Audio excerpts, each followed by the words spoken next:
Vasco e Fluminense fizeram um grande jogo pelas oitavas de finais da Copa do Brasil. E aqui muita gente vai se atentar aos gols do Brenner ou apenas ao placar final, mas para mim a vitória do Vasco começou por um outro motivo bem antes da finalização. Teve um detalhe específico que praticamente explica boa parte da partida. O Vasco conseguiu tirar justamente a principal arma do Fluminense, o controle de jogo através da posse de bola. E a forma como ele fez isso, na minha opinião, foi um fator decisivo para sua classificação.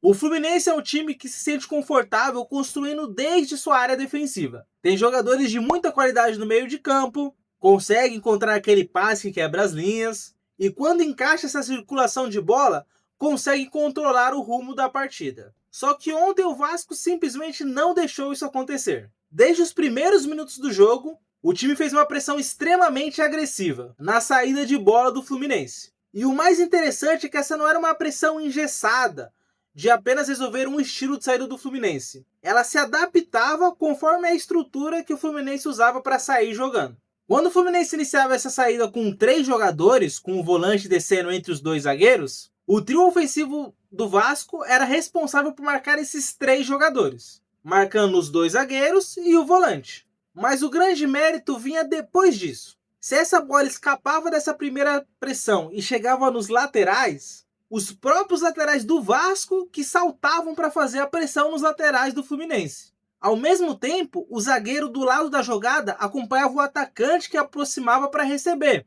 Então, se fosse do lado direito o Carlos Cuesta que subia, mesmo que para isso fosse necessário às vezes passar do meio de campo, e tudo isso porque ele teria a cobertura do Jair, que ficava um pouco mais solto no meio nessa pressão, e aí ele descia para acompanhar o jogador que atacava o espaço que o zagueiro deixava. Então, na prática, o Fluminense ele precisava passar por várias camadas de pressão. Era uma marcação extremamente agressiva, coordenada e principalmente muito corajosa em se expor nesse momento. E quando o Fluminense mudava essa saída, reduzindo para apenas os 2 zagueiros, o Vasco também alternava. Os pontas, então, eles passavam a marcar os laterais, os meias subiam um pouquinho mais para proteger contra os volantes do Fluminense, e os laterais marcavam os pontas do Fluminense. Ou seja, independente da estratégia que o Fluminense usava para sair jogando, a ideia permanecia exatamente a mesma: impedir que o time tivesse o conforto para construir desde a sua primeira linha. E esse detalhe muda completamente o jogo, porque além de neutralizar o principal ponto forte do Fluminense, o Vasco geralmente recuperava a bola no cenário que mais lhe favorecia. Quando ele roubava essa bola, ele encontrava um adversário desorganizado, com jogadores espaçados pelo campo e principalmente com espaço para ele acelerar. E esse é justamente o contexto em que jogadores como o Brenner, Andrés Gomes e os próprios laterais do Vasco conseguem produzir de maneira bem mais efetiva.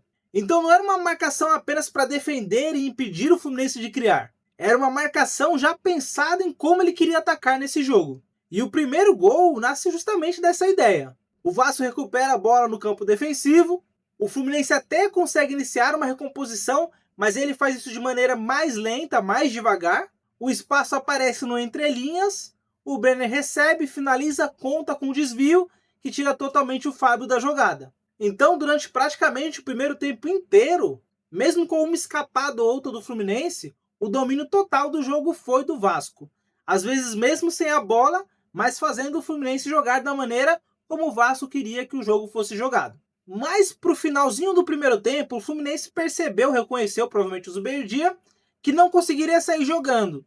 E começou a fazer esses lançamentos um pouco mais longos. Então, quando esse lançamento longo conseguia encontrar o Canóbio ou o Kennedy e eles conseguiam dominar essa bola e segurar no campo ofensivo, o Fluminense conseguia começar a gerar alguns perigos para a defesa do Vasco. E acredito que foi justamente esse ajuste que o Zubeldia trouxe para o segundo tempo, além da entrada do Nonato. Logo na primeira saída de bola do Fluminense no segundo tempo, já fica claro isso, uma ligação direta do Fábio, o Nonato consegue escorar a bola, fazer o desvio, e o Fluminense já consegue chegar ao campo de ataque sem sofrer toda aquela pressão vascaína. E ao mesmo tempo, o Fluminense subiu as suas linhas de marcação para pressionar a saída do Vasco. E esse contexto todo mudou um pouquinho o cenário do jogo, porque agora era o Vasco que tinha dificuldade de sair da sua defesa, tinha a saída de bola pressionada e oferecia essa bola para o Fluminense antes de chegar nos zagueiros do Fluminense e poder ter a chance de pressionar novamente. Então, durante os primeiros minutos do segundo tempo, parecia que o controle tinha mudado de lado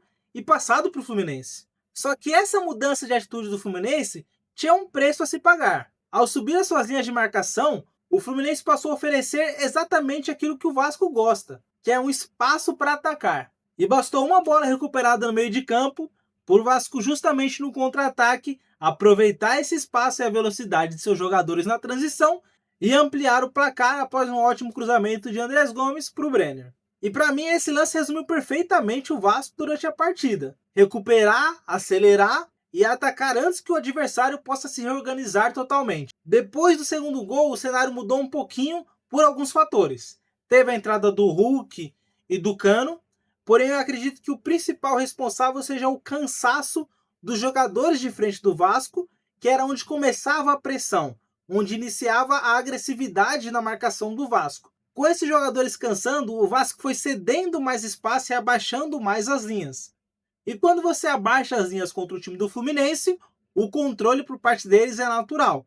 E o Fluminense começa a ser muito mais perigoso dentro da partida, conseguindo colocar vários jogadores no entrelinhas, rodar essa posse de bola, e mais cedo ou mais tarde era inevitável que tomasse o gol. E não à toa o gol nasce exatamente disso, né? O entrelinhas totalmente ocupado, o Martinelli faz o passe, o Hulk atrai os jogadores, o Martinelli entra no espaço que estava aberto para finalizar um ótimo lance. E depois desse gol, o Fluminense até ensaiou uma pressão, mas aí veio para mim as mudanças decisivas no Vasco, que fizeram com que o time retomasse aquela intensidade ofensiva.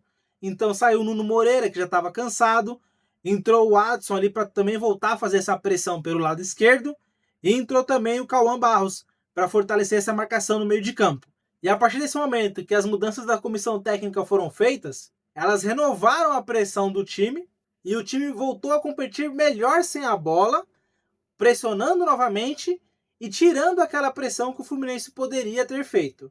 Tanto que na reta final estava mais próximo o Vasco de fazer um 3-1 do que o Fluminense de empatar o 2-2. E não à toa o terceiro gol sacramenta ao final da partida, a partir de novamente um contra-ataque, uma bola recuperada e o Vasco atacando em velocidade. Foi uma vitória absolutamente merecida. Muito mais do que os 3 gols, o Vasco venceu porque ele conseguiu tirar o Fluminense da sua zona de conforto e, anulando a principal característica do time adversário, levou o jogo para um contexto favorável às suas próprias características. E executou esse plano com muita intensidade durante praticamente a partida inteira.